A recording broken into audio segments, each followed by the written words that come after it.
And just as the cliff is old, as I'm an old and respected Toastmaster, thank you very much. It's great to have it's great to see you here again, Mr. Ledoux. Okay.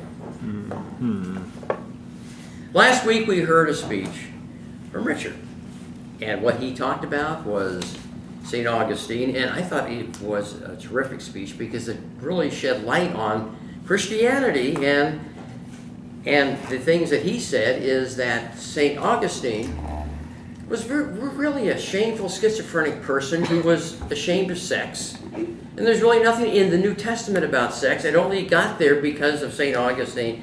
I thought that was really pretty interesting. What was also interesting is the demonic imagery that you brought up, and that at that time in the world there were negative forces and positive forces, and they got together, they procreated, and they formed the earth. Now that's kind of interesting, and in fact it's very Jewish, because why do I say that? Because when someone from a Jewish birth, you're not sinful. But what you are is that you have potential for good and potential for bad. And that is the way that we really are, by the way. I like that. And Francis, Pope Francis, he also brought up the Pope Francis, is also dealing with that yin and the yang, the positive and the negative. And the Catholic Church, thank God, is beginning to get away from the homophobic, anti-abortion, anti-this, anti-contraception, and doing what Jesus Christ would want them to do.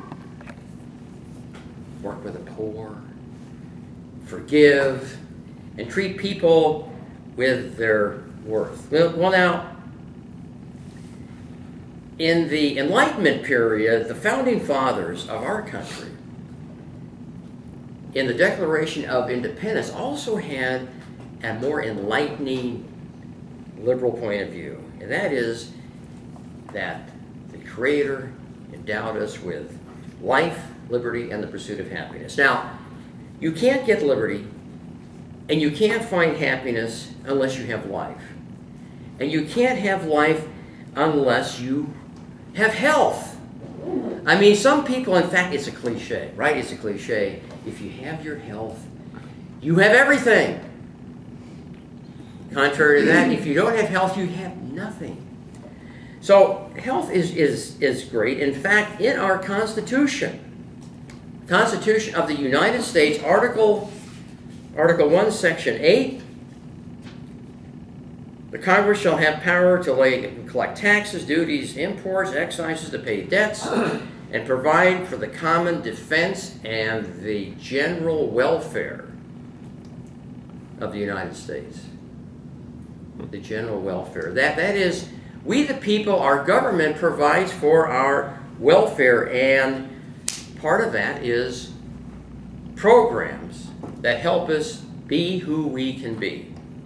Now, that is a democracy, and there's actually an individual, an autocrat, who started this whole thing about health care for everybody. His name was Otto von Bismarck. He was an autocrat, just wanted to conquer, but you know what? He was the first person who advocated universal health care. Everyone should have it. No private insurance for profit companies. Everyone should have it. You know why? Because he wanted his army to be well. He wanted his people to be healthy, and so they could do what he wanted them to do. Well, and so we finally, in this country, we have a national health care program. Now, it's the Affordable Care Act, Obamacare. It's really a good start. We see that there's kids who are 26 years old can stay on their parents' plan. They don't have to be floundering around and not have insurance. We have women that no longer have to be called a pre-existing condition and pay more for their insurance. We have other people who have pre-existing health conditions that can now get health insurance. And there's no limits. Instead of being cut off at $1 million, $2 million, it's fine. But there's a problem with it because it's still private insurance for profit. And what that means is that there's still going to be, after Obamacare is fully implemented, there's still going to be 20 million people uninsured.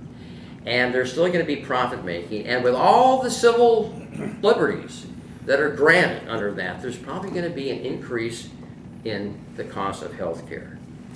And so what we want to do is that we want to get a universal single-payer health care. That is really the answer. What do we need? Health care reform, because the U.S. pays twice as much as the average industrialized nation. The U.S. ranks nearly last on most measures of health, public health.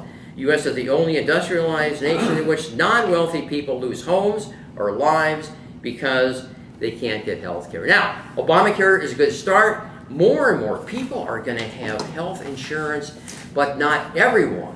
Even those that have it, because of the high deductible, maybe $2,000, $3,000, still won't have health care.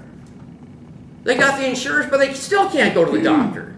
God, I haven't got $2,000, $2,000. I got to pay $2,500 first. No, what we want is we want to have everybody, regardless of your condition, what nature did to you, to be able to take care of yourself, because it is a human right. And there's some people who said, BS on human rights, you got to work for it, by God, and I'm not going to grant that. That's the other side of the aisle. And guess what? Let's appeal to their pocketbook. Because people who have no insurance, the young, the invincibles, and they have a ski accident or brain injury, guess what? It costs a lot of money. And we all pay for it. So it's time to have single, universal, publicly funded health care for all, so we can be truly a vanguard for the best that humans can do for each other and themselves. Madam Toastmaster.